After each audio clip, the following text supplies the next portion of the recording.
Muy buenas a todos, mi nombre es Pedro Pablo Martínez y para mí es un placer poder estar hablando el día de hoy. Soy estudiante de psicología del segundo semestre y hoy vamos a hablar sobre la evolución de la infancia en Occidente.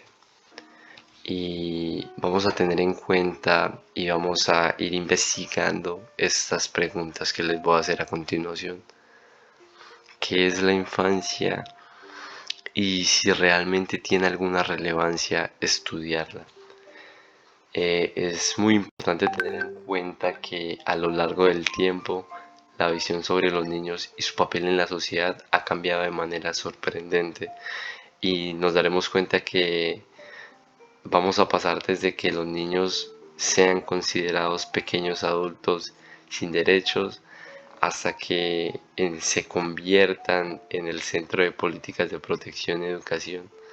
La infancia ha pasado por un proceso muy largo de transformaciones profundas en cada época histórica, como lo vamos a ver a continuación.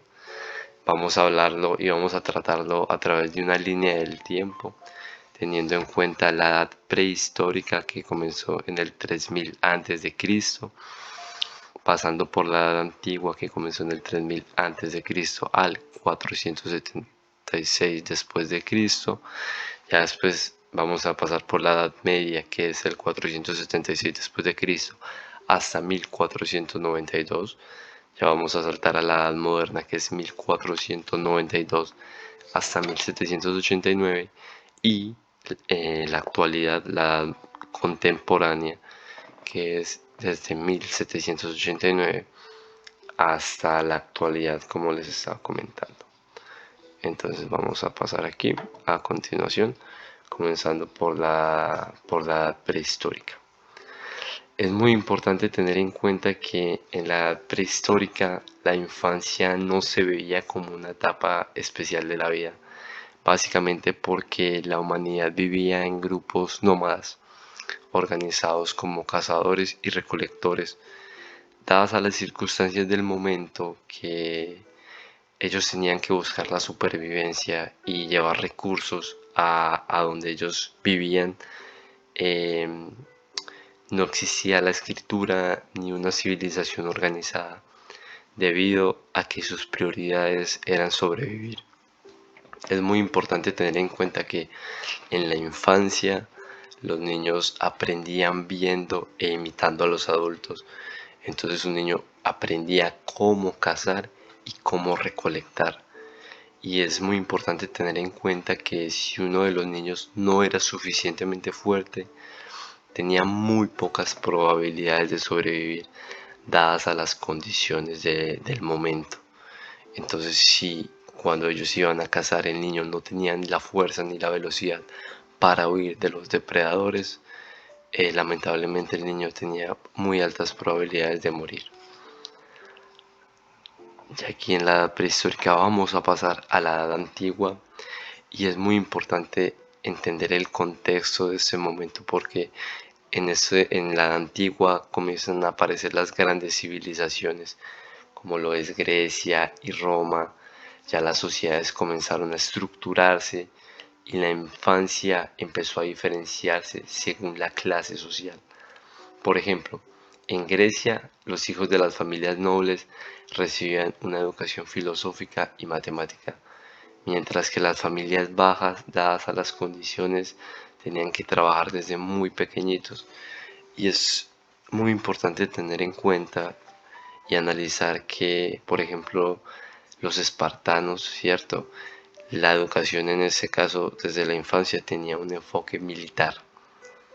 Entonces los niños eran entrenados para la guerra desde los 7 años. Por ejemplo, en Roma los niños eran vistos como propiedad de sus padres, incluso si los padres no tenían recursos o las condiciones para ellos lo ameritaban para ellos, ellos podían vender a los niños como esclavos. En esa edad antigua la infancia aún carecía de derechos propios. Ya continuamos aquí con la Edad Media y es muy importante tener en cuenta que el sistema por el cual se reinaba, por decirlo así, en estos momentos era el feudalismo y la iglesia tenía un grande poder. En la Edad Media la infancia seguía sin ser reconocida como una etapa única. Se creía que los adultos, que los niños eran adultos chiquitos, adultos en miniatura y por lo tanto debían trabajar desde temprana edad. Es como muy interesante ver que las familias campesinas les comenzaban a enseñar a los niños cómo trabajar el campo porque eran las necesidades que ellos tenían en ese momento. Y por ejemplo los hijos de la nobleza, ellos sí recibían educación, pero recibían la educación de los monasterios. En estos momentos es importante que habían partes de la sociedad que sabían leer, pero no era como el común de las personas. Y también tener en cuenta que la mortalidad infantil era muy alta debido a las enfermedades y a las malas condiciones de vida que muchos de estos niños que trabajaban lamentablemente tenían. Aquí podemos pasar ya después a la edad moderna, donde es importante ver que vemos surgir el Renacimiento y la revolución científica. Eso es importante porque esto hace que aparezcan pensadores que hablan de la infancia como una etapa especial. Y uno de estos pensadores fue Rousseau, que él afirmó la importancia de la educación en los niños. Eh, es importante que en la parte de la infancia se comenzaron a crear las primeras escuelas públicas. No eran muchas, pero se comenzaron a crear las primeras escuelas públicas. En estas escuelas, una de las formas de corregir a los niños era el castigo físico, era algo común. Y también es importante ver que, tristemente, dadas las condiciones, la mayoría de los niños de escasos recursos continuaron como trabajadores. Y ya después pasamos a la edad contemporánea. En la edad contemporánea, debido a los acontecimientos históricos que sucedieron, como lo fue la revolución industrial y los avances científicos, esto permitió que la sociedad tuviera un boom y pudiera avanzar para crear leyes de protección infantil y también de educación obligatoria para que todos los niños tuvieran derecho a poder estudiar. La psicología comienza en estos momentos a analizar el desarrollo infantil. Es muy importante tener en cuenta que a partir del siglo XIX en algunos países comenzaron a prohibir el trabajo infantil y es importante también que en 1989 la ONU establece la Convención sobre los Derechos del Niño, así garantizándoles a todos los niños una protección y una salud y educación.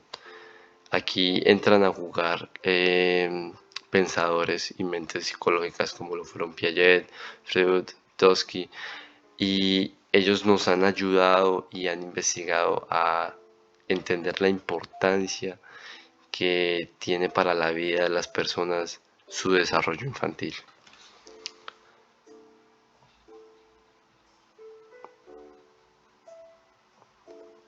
Aquí podemos ya pasar en estos momentos a concluir, y más que una conclusión sería como una reflexión final de ver cómo los niños y cómo a lo largo de la historia la infancia ha sido vista de muchas formas, desde una etapa invisible, desde que a ellos les tocaba ver para aprender y sobrevivir, hasta una etapa donde la historia y las personas destacadas han llevado a que se puedan crear leyes y se puedan crear protecciones para los niños.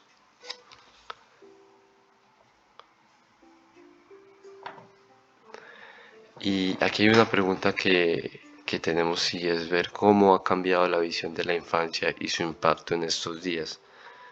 Ver cómo esas personas que han luchado por el derecho de los niños, que se han interesado por los niños y también han interesado en el desarrollo que eso tiene para nuestras vidas, esa parte de infancia, cómo, cómo ha cambiado desde una edad prehistórica hasta una edad contemporánea. Aquí podemos ver las normas APA, donde tenemos todas las fuentes en las que hemos podido trabajar. Y antes de terminar, solo quería terminar con una frase, y es que entender la historia de la infancia nos permite valorar el presente y trabajar para un futuro, donde cada niño sea respetado y apoyado en su desarrollo, porque el futuro de la humanidad comienza en la infancia. Y ha sido un placer poder estar hablando el día de hoy, y muchas gracias por escuchar. Que tengan muy buen día.